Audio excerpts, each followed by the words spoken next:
Well, hello, thank you for joining me today again on the Church History Trail.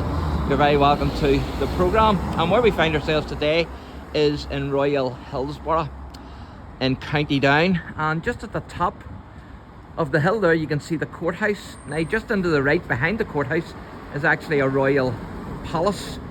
And of course, this is now Royal Hillsborough. And just under the left, there's actually gates which will take you into Hillsborough Forest Park and also the fort, and of course King William stayed in that fort. That's King William III, the Prince of Orange. Which brings me to why we're here. I want to show you an orange arch here in Hillsborough. So this is part of our historic orange arches, and I want to talk to you about King Charles III because he's very prominent on that orange arch. So he married Lady Di, or Diana Spencer, on Wednesday the 29th of July 1981. Now, the two sons, Prince William and Prince Harry, and it was styled as a fairy tale wedding, the wedding of the century. Of course, it was the Prince and the Princess of Wales. But the reality and the truth was actually a very different story, because the marriage was contentious, their divorce was messy, and Lady Di was dead just a mere year after the signing of the official divorce papers. So this is the modern Celtic cross, and then the church in the background there is the cathedral.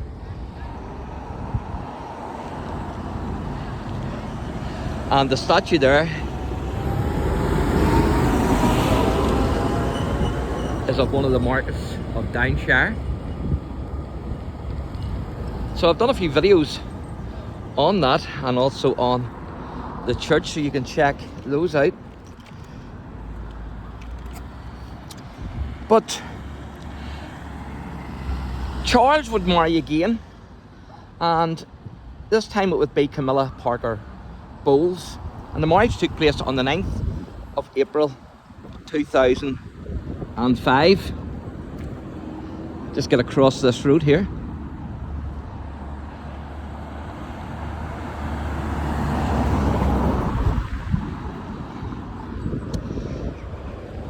Of course, today they're known as King Charles III and Queen Camilla, but the first King Charles I, he was King of England, Scotland and Ireland from the 27th of March 1625 until his execution by Oliver Cromwell and Oliver's parliamentarians in 1649.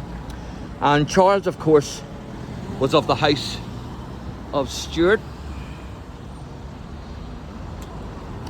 Now, his son Charles II was King of Scotland from 1649 to 1651, and King of England and Ireland from the 1660 restoration of the monarchy until his death in 1685.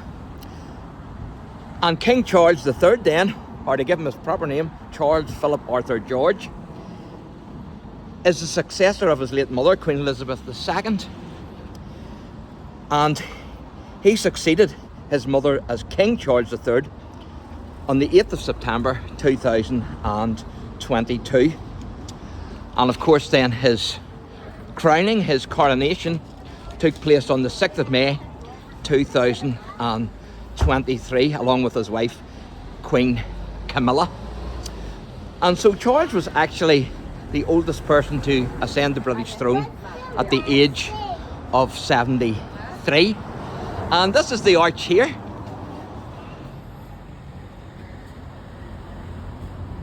In Hillsborough. And as you can see, Charles III is a prominent figure on it.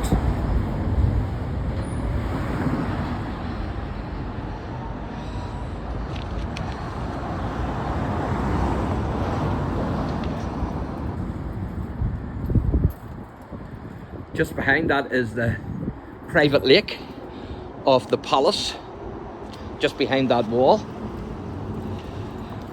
So this is the man himself. This is the king and the Queen of England, Charles III, and Queen Camilla, his wife. So we'll talk about the man in the middle first, because the man in the middle, in case you don't know, that's King William III, the Prince of Orange, and you can see him there pulling a wheelie on his horse. But of course, he took over from James II, the deposed James II, who was actually the brother of King Charles II. And with James, King James II, he was what's known as absolute ruler, or absolute monarchy, where King William and James's daughter, actually Mary II, whom William married, because they were both king and queen, they became what's known as constitutional monarchy. Or in other words, James and the kings and queens before him made all the rules. You done what they said, or it was off of your head, like in the days of Henry VIII. But with constitutional monarchy, it's not the king who has the final say, but it's the parliament. And so that was put into the agreement that William and Mary took when they ascended the English throne, the British throne. And of course, that's William there at the Battle of the Boyne in 1690. So this is Camilla and King Charles, Queen Camilla and King Charles III. And there you can see King Charles sitting on the throne. And of course, there's 4 names mentioned there: Derry, Aughrim, Enniskillen and the Boyne. And of course, that's Derry was the siege of Derry in 1689. Aughrim was the last major battle fought of the Williamite campaign in Ireland, which was 1691. Enniskillen, of course, was under siege as well, but the Enniskillen men took the fight to the Jacobites, and then the Battle of the Boyne was 1690. And of course, you've a couple of soldiers there representing the Somme in 1916. So there you go, folks. So thanks for watching, and God bless.